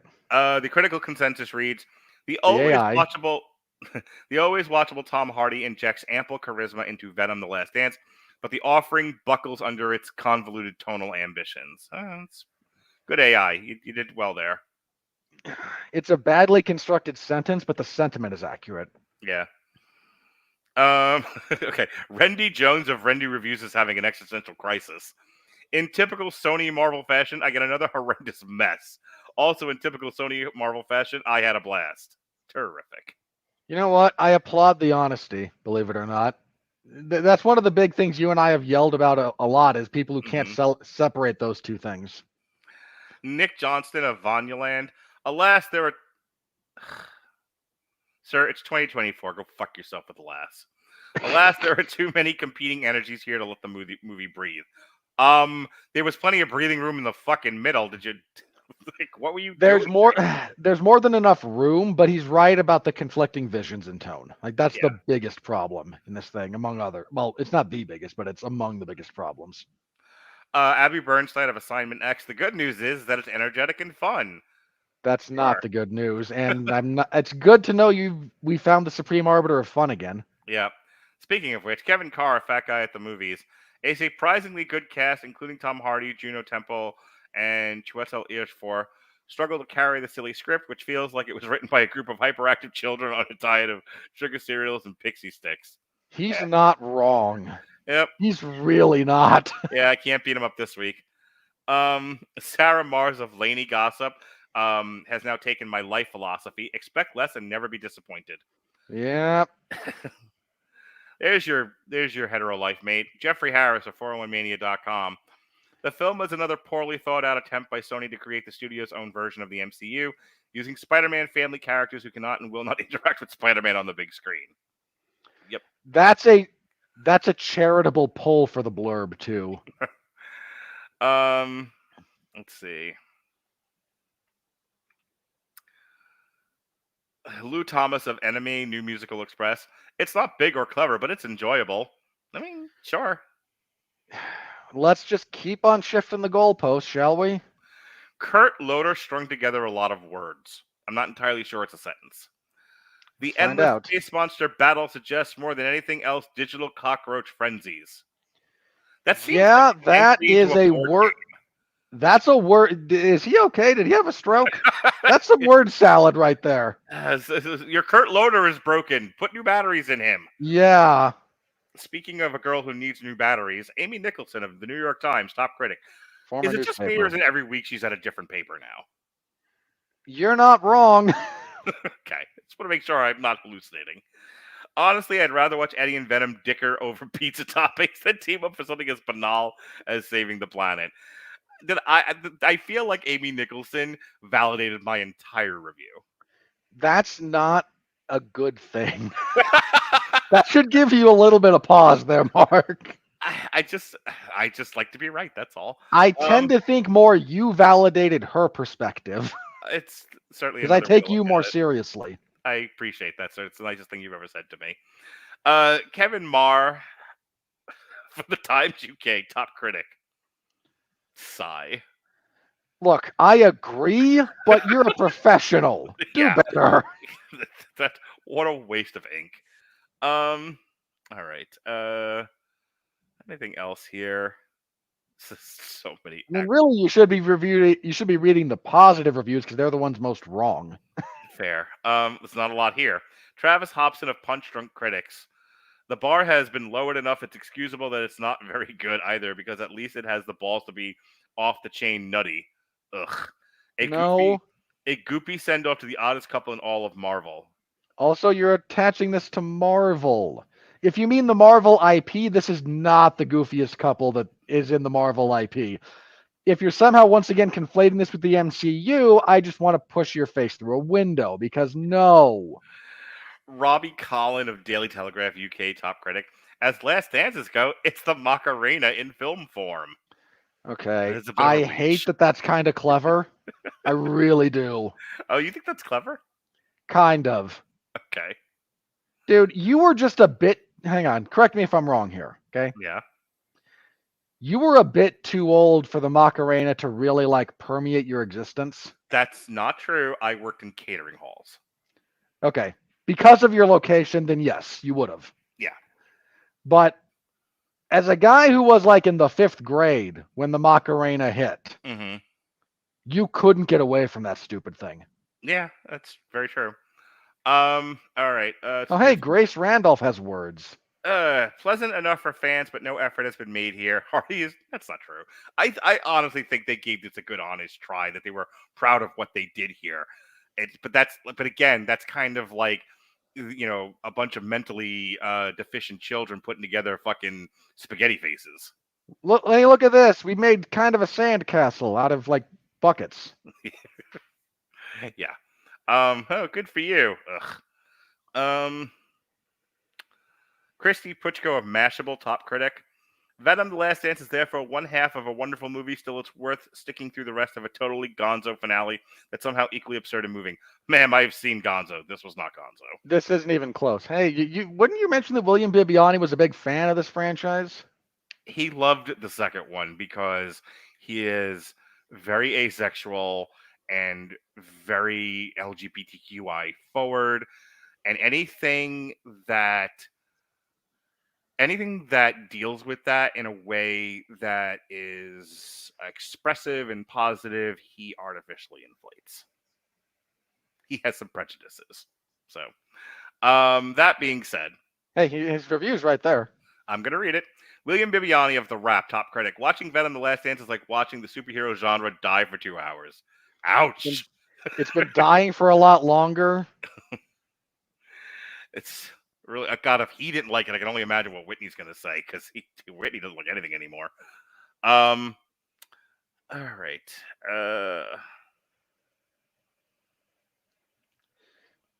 So wait, isn't Whitney your friend? Or is it? All right. Wow. The future Jeremy Johns. I was going to say the future Xmas Mr. Alexis Hana, Jeremy Johns at jeremyjohns.com. This movie could properly be titled Venom. Things happen. He's not wrong. Not wrong. There is just, I mean, even if you enjoy this movie, okay, let me try to reground this as we close out here, because I said some harsh things about this film, and I stand by them. But you should, on this podcast, you should have heard this motherfucker before we started. I almost walked off. Like, here, you and Jason do this. Yeah, but that would have been real bad. Of course it would have. So, even if you enjoyed this movie, first of all, God bless. I'm not trying to insult your intelligence. Which I did. And I If stand you by enjoyed that. the movie, fair play to you. But even if you enjoyed it, like, this movie is just rock stupid. And just has nothing really going for it. Vamp, I gotta reset my camera. All right. Well, in the interest of vamping, then let me close out by again kind of somewhat reiterating and maybe a little bit walking back a few of the things. So Mark just referenced that when we did our little preview thing, for a variety of reasons, I was in a Hissy mood. Look, I tried to get into character too soon, is kind of what happened there. Because a spoiler alert for how podcasts work. This is true for anything on camera. It's not exactly reality. There's always some artificiality to it. I walked out of that movie and I had nothing. I mean, it didn't bother me. I had nothing. I walked out of that almost the same way I did like the Four Stick movie, where like I know something happened in there. I know time passed. I know images were projected, but nothing. Okay, I'm going to cut this off and tell you. When two friends are talking before the show starts and the curtain rises is when I want to talk to the real boy. I know, and that's my problem. I tried to get into character too early. And pissed me the fuck off. And I'm sorry about that. You are forgiven. And I think partially because I started thinking about this movie, which was a mistake. Because I had to review it, right? Right, sure. No, absolutely. If your experience with this movie is I walked in, I ate my popcorn, time passed, and I walked out, and I leave that bit of experience with a moderately elevated feeling, then you're going to go about your life and nothing else is going to happen about this. And you know what? Again, Godspeed. I'm not here to throw shade at that. But when I had to think about it for half a second, because I have to talk about it, there's so much about this movie that is shoddy, that is slipshod, that is bad film craft, and then when I realized, because somebody else brought this up, when somebody else pointed out that, you know that bit in the end where he's looking at the Statue of Liberty? Yeah, he's actually in New Jersey. Okay, so I'm guessing you've watched Open Bar, or that clip from Open Bar. Okay, that's where I heard it from then, because that's not the only one that pointed it out. Because I meant to. That was one of the things I was going to ask Pat about when he was going to be on this. Is that true? But enough people independently confirmed it. Yeah. So in case anyone wonders what the fuck I just said, the Critical Drinker has a podcast called Open Bar where he finds 5 other Critical Drinker clones, and they all shit on everything but the Penguin Show as of late. Well, in fairness, when you're reviewing what they're reviewing, that's not the worst conclusion to draw. Every episode of Open Bar has been how bad Ring of Power is for the last little bit. That and Agatha all along. Well, I don't, again, which I'm not denying that. I'm just saying, boy, they don't talk about much else lately. well, as we just established, what else is coming out? Fair. Anyway, if you have to fill that content, but something about that, yeah, didn't sit well like, with you. something in my brain just like popped because we spend so much time in the first 2/3 of this movie. Hey, we got to get to New York. That's a big thing. It doesn't pay off in any way, but that's a big thing they keep talking about. Right. And the Venom thing just wants to see the Statue of Liberty because wouldn't that be cool? And I'm not saying it's not cool. I'm saying this is their big, this is the big road trip thing. This is the emotion, what we're doing here. Yeah, it's this big reflective moment at the end. And your big reflective moment can't even properly pay off the geographic location you've been trying to establish because you're cheap or lazy.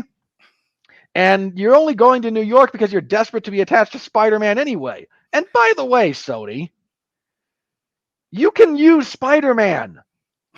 You're not going to because you can't. What you can't have is Tom Holland's Spider-Man. Yeah, I'm really surprised they didn't try to bring back like Andrew Garfield for this. Or recast. Or do a slightly different Spider-Man variation. There's a bunch of them you could draw from. I was going to say, like, you have... honestly, like if you're so fucking hard up, and I don't want to go into a whole other podcast, but we talked about this with Madam Web. If you're that hard up for female Spider-Man characters, there's only 87 female Spider-Women out there. Not the least of which is the most popular one currently, which is Spider-Gwen. Do that. Do freaking May Parker, who's Peter's kid, who becomes a Spider-Woman. His other kid, April, who actually becomes attached to a symbiote. Like you said, there's a million of these things. Yeah. But for some reason, because you can't have Peter Parker in high school, you just don't want to do anything. Yeah. And something about just all of that collapsed a portion of my reason. and it just really made this movie, as I reflected, start to hit all the things I hate about modern cinema. And it's unfair to this movie because while all of that is everything I said about it, I stand by and I think is true. It's not the Avatar of awful modern filmmaking. That's other things we've talked about, but it got some of the brunt of that because there's just enough of the craftsmanship here that falls apart in ways that just annoy me.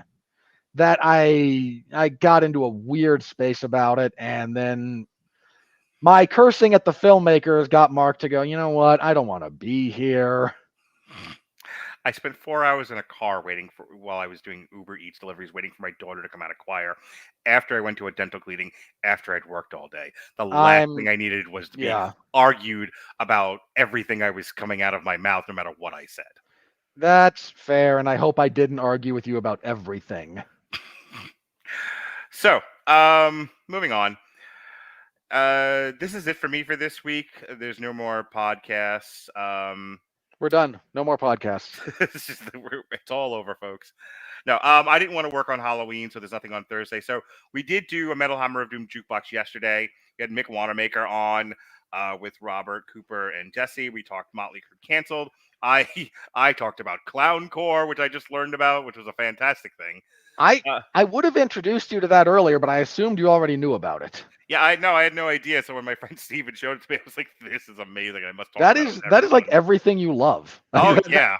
If I thought I could have given you the joy of Clowncore, I would have been the one to give that to you. I just want you to know that. Yeah, I have been giddy about it since he showed it to me. So we talked about all that last night. Next week, no damn you Hollywood, but we do have 2 on trials, and it was a weird bit of scheduling because one of them goes to our Veterans Day show, and one of them is the only time Evan was available. So it works, right? So Evan Bevins and I still kind of sticking with things that were adapted from comics. We're doing an on trial for Big Hero 6 because that came from the Secret Something or Other comic book. So he had suggested it. He wanted to talk about it, and I said, all right, that's easy content. It's not a bad movie to talk about. Yeah, and we never. I don't think we were doing this when Big Hero 6 came out. I know. I don't. Either that or it was one we missed. Yeah, either way, I know I saw it. I know I've watched it with my kids. It's a fun movie, and I would love to hear Evan talk about the differences between the major differences between the comics, because Yeah. it's if you don't know that was adapted from a Marvel comic, you'd never know. The Based only on how the reason movie. most people would know that is if you've been to Disneyland, where they put the Big Hero 6 stuff in the Marvel section of everything that goes on. Yeah. And then, like I said, we have a Veterans Day show this year. I twisted Andrew Graham's arm into doing Pearl Harbor. You are just trying to get him to walk away. I want everyone to walk away. Speaking of everyone should walk away, allegedly there's going to be an Agatha All Along review hosted by Alexis Hana. I will not be on it. I will not watch another Marvel fucking show ever again. I that's not true. I may give Daredevil a chance, maybe. I will but I give don't think Daredevil. let me re-amend the amendment. I will never review another Marvel show ever again. I may watch Daredevil, but I'm not coming on any more reviews. I think I learned my lesson after The Acolyte. I'm with you that I will give Daredevil a chance, Mm-hmm. especially after they canned everyone and reshot what they'd already shot because it was so awful. Like, Mm-hmm. oh, hey, you realized you did something bad and started over. If nothing else, I'm curious because yeah, that should be applauded. I'm interested in what they're doing with Daredevil. I refuse to come on here and talk about it. I'm gonna let Alexis handle the gruel. So, Tell you what, I'm declaring I will never again come on another Alexis hosted Marvel or Star Wars show ever again. You don't like getting beaten up like that? For what I was saying that was 100% accurate. Yeah. I understand. I have been there, Mark. Yikes. So tell you what, Mm. I don't expect this to happen, but on the off chance, if you see Daredevil and you do like it, and there ultimately is something you want to talk about, I will talk about it with you. All right, I will take you up on that if both of us come to a point of this is something we should talk about, and nobody gets to come on, just me and Robert special time. I'm not even telling people it's happening. I'm not putting it on the schedule. We're just gonna pop up one and we're like, Daredevil, Mark and Robert. It's reborn. Yes. All righty. So that is what's going on this week and next week. What do you got going on this week and next week? Hey, I heard Max Holloway got knocked the fuck out, and it was sad and awesome. He did, and it did. Yeah, he got knocked out a little bit into the third round. Actually, I'm aware of someone who bet Taporia by knockout in under 2.5. Mm-hmm. That paid big. I did a parlay of 3 knockouts in the last 3 fights, and only one of them got the knockout. I could have saved you from that. Well, I stopped asking you because like the first 2 or 3 times I started asking you for picks, it went poorly. So well, okay. Well, let me. Mm-hmm. My picks are odd because I just pick winner or loser. I don't do method. Mm-hmm. Right. And frequently, that's what you want when you are, because it increases the odds, right? Yeah. And my picks are, I'm still positive. I'm actually quite positive on the year thus far. I'm Mm-hmm. over 300 correct. I got 100 and something wrong. So I'm doing, I only have 2 cards where I went negative. So I'm doing okay in that respect. That reminds me, I need to find the date for UFC 309. 309? Yeah, that John Jones fight. 4th Saturday in November. Yep, I got it. That card kind of sucks. And that fight is just a waste of everyone's time, but You're doing so well. Well, look, you can enjoy it. I'm not saying don't. I'm saying Stipe Miocic hasn't fought in like 3.5 years. The last time he fought, Francis Ngannou pounded his head to China. What a weird world we live in where, Francis Ngannou does that and then gets his head knocked off by Anthony Joshua. Well, goes to boxing where he's not a boxer and Yes. All of this is true. Hey, wrap up your plugs. But anyway, my point there was, if you want to send me prop bets you're going to do like that, I will tell you if I think any of them are really bad. Okay, I will next time. And I absolutely could have told you there's no way Chimaev knocked or Whitaker ends in a knockout. Okay. And I definitely would have said that about Ankalaev and Rakic. Okay. Next time I will consult you before I commit to a bet like that because I was annoyed. again, if they're kind of gimmicky like that, Mhm. yes, I'm happy to consult on Okay. that respect. But yeah, I covered UFC 308. Started early in the morning over here, and my report is in the MMA Zone of 411mania.com. If you would like to hear my musings on it, including some of the technical stuff about Taporia and Holloway, which was really good for as long as it lasted, despite. Look, man, I love Max, and seeing him get knocked out like that, it hurt a little bit. I've watched that guy's entire UFC career. He came into the UFC on short notice Mhm. at like 19 years old. Yeah, he had that hot streak where he was the champion for a while, and he was the one knocking bitches out. Oh, he's no worse than like the second greatest featherweight of all time. You could argue he's the best. So it's like him and Jose. The three at the moment are him, Aldo, and Volkanovski. And what order you put the three of them in is kind of dependent on what you want to weight. Because Volk's beaten both Aldo and Max, and he beat Max 3 times. Right. But Max had more title defenses and a slightly longer title reign. So again, it's kind of how you want. And Aldo's record goes way back. So again, how do you want to rate that? I don't know. Like that's why you debate it. Right. So I covered that whole event, and again, my musings on it are in the 411 Ground and Pound MMA podcast. Sunday, I also reviewed and I covered NXT Halloween Havoc. Mark, it wasn't very good. I was doing a podcast with Mick and Jesse and Robert. That was a better use of your time. I agree. But I reviewed it, and I was not very complimentary. And for once, I didn't get hosed over it by the comments section, which is weird. Does anyone have a real hard on for NXT anymore? A few people, and there's a few that just don't like what I do, so they always show up to like, hey, here's where I disagree with you. Just constantly waiting outside NXT high school to take your lunch money. Well, it's not. I don't do NXT very often. Right. No, I know, but But like every Friday, there's someone in there going, "You only gave this a. You thought it was good. This is clearly an 8.5 to a 9." Like, guy, I can't control that your standards are low. yeah, people need to get lives. The last SmackDown in particular seems to have hit one of those because it ended with a big emotional moment with Jimmy and Jay reuniting, and Mhm. I was mostly okay with the episode, but there's a third. Are you being hornswoggled into covering Crown Jewel this weekend? I have not been asked to do that yet, no. So I don't know if I will be or not. Okay, I'm gonna watch it. I'll actually be home.